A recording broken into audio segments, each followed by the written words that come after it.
দর্শক আসসালামু আলাইকুম। প্রথমে অভিনন্দন জানাই বাংলাদেশ আন্ডার-19 টিমকে এশিয়া কাপের সেমিফাইনালে চলে যাওয়ার জন্য। আজকে তারা শ্রীলঙ্কাকে বেশ ভালোভাবেই হারিয়েছে। দর্শক আপনারা জানেন যে আজকে সকালে টসে জিতে শ্রীলঙ্কা প্রথমে ফিল্ডিংয়ের সিদ্ধান্ত নেয় এবং তারা বাংলাদেশকে ব্যাট করতে পাঠায়। বাংলাদেশ আজকে প্রথম ব্যাটিং করে 225 রানে অল আউট হয় এবং এই 225 রানের মধ্যে জাওয়াদ আবরার করেন 49 রান, তারপরে 30 রানের মতন করেন কালাম সিদ্দিকী, 36 রানের মতন করেন রিফাত বেগ, 29 রান করেন আজিজুল হাকিম তামিম। দর্শক আপনারা নোট রাখেন, এটা মনে রাখবেন, বাংলাদেশ কিন্তু প্রথমে আজকে ওপেনিং পার্টনারশিপটা খুব ভালো শুরু করে, শুরুটা খুব ভালো হয়। তারা প্রথমে 84 রানের একটা সুন্দর একটা পার্টনারশিপ করে, তারপরে 16 ওভারের মধ্যেই তারা 100 রান করে ফেলে। এর মধ্যে রিফাত বেগ এবং জাওয়াদ আবরার আউট হয়ে যায় এবং তারা 150 রানের মতো একটা ভালো একটা রান তুলে দেয়।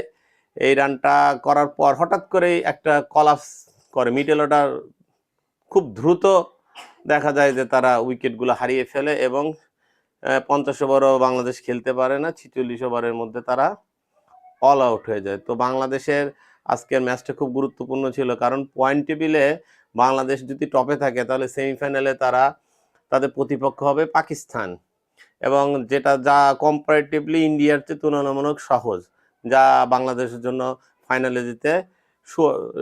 ফাইনালে যেতে বাংলাদেশের সুবিধা হবে।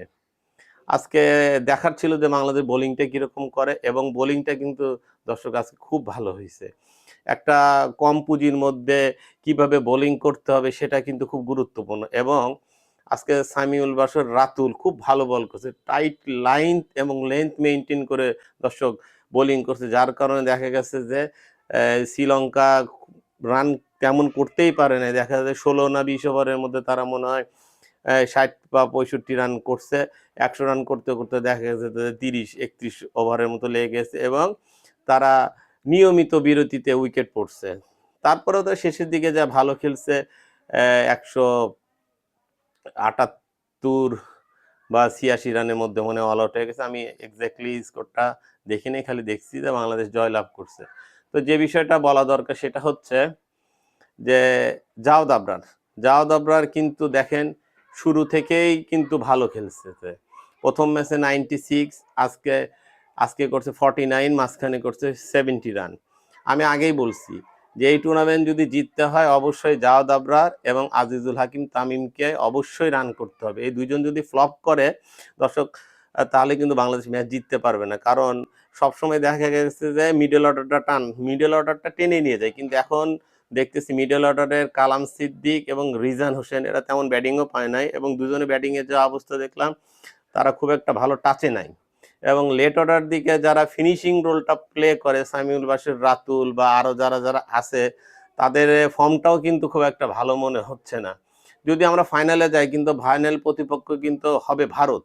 আমি জানি না কে জিতবে, শ্রীলঙ্কার প্রতিপক্ষ হবে ভারত, সেমিফাইনালে কে জিতবে সেটা আমি বলতে পারতেছি না, প্রেডিকশন করে নিচ্ছে যে ভারতই জিতবে। এবং বাংলাদেশকে যদি ভারতকে হারাতে হয় অবশ্যই আপনার একটা ভালো টোটাল করতে হবে এবং বোলিংটাও ভালো করতে হবে। আমার মনে এখানে আজকে যে মিসিংটা আছে বোলিংয়ে, একটা প্রেসার আসলে বেশি খেলানো হয়েছে। আমার মনে হয় যে লেগ স্পিনার স্বাধীনকে এখানে সুযোগ দেওয়া দরকার ছিল, কারণ স্বাধীন খুব ভালো বল করে। জানি না টিম ম্যানেজমেন্ট তাকে কেন সুযোগ দিচ্ছে না। জীবনকেও আজকে নেয় নাই, যদিও জীবনে অফ স্পিনটা হলে আজকে ভালো হতো, কারণ আজকের উইকেটটা আসলে একটু ট্রিকি ছিল। আসলে শ্রীলঙ্কা আসলে রিড করতে পারে নাই, কারণ সকালে এই ব্যাটিংটার জন্য ভালো ছিল, আস্তে আস্তে উইকেট দিন যত গড়াইছে আসলে উইকেটটা আস্তে আস্তে স্লো হয়ে গেছে। দেখা গেছে বাংলাদেশ যেমন একটা ভালো শুরুর পরে আস্তে আস্তে স্লোর কারণে উইকেটে টান হচ্ছিল। ওদের একজন অফ স্পিনার, সে 4টে উইকেট পাইছে দেখলাম, সে ভালো টান পাইছে, যার কারণে বাংলাদেশ আসলে মিডল অর্ডারটা কোলাপস করছে। যাই হোক, বাংলাদেশের এইসব ভুল ত্রুটি থেকে শুধরে নিয়ে বাংলাদেশ যাতে আরও ভালোভাবে কামব্যাক করতে পারে, ব্যাটিংটা প্ল্যানিংটা আরও ভালো করতে পারে, যাতে মিডল অর্ডার রান করতে পারে, সেদিকে টিম ম্যানেজমেন্টকে নজর দিতে হবে। এবং বাংলাদেশকে সেমিফাইনালের জন্য শুভকামনা জানাই জাওয়াদ আবরারকে এবং সামিউল বাশির রাতুলকে আজকে ভালো বোলিং করার জন্য। ইমনও আজকে ভালো বোলিং করছে, আর একটি স্পিনার ফারহান শাহরিয়ার বা সেও ভালো বোলিং করছে, সেও ৩টা উইকেট পাইছে। কিন্তু আমার মনে হয় যে আজকে বোলিং এর যে পার্টটা যেটা মিসিং ছিল সেটা হচ্ছে একজন স্পিনার কম ছিল। একজন স্পিনার যদি বাংলাদেশে থাকতো তাহলে বাংলাদেশ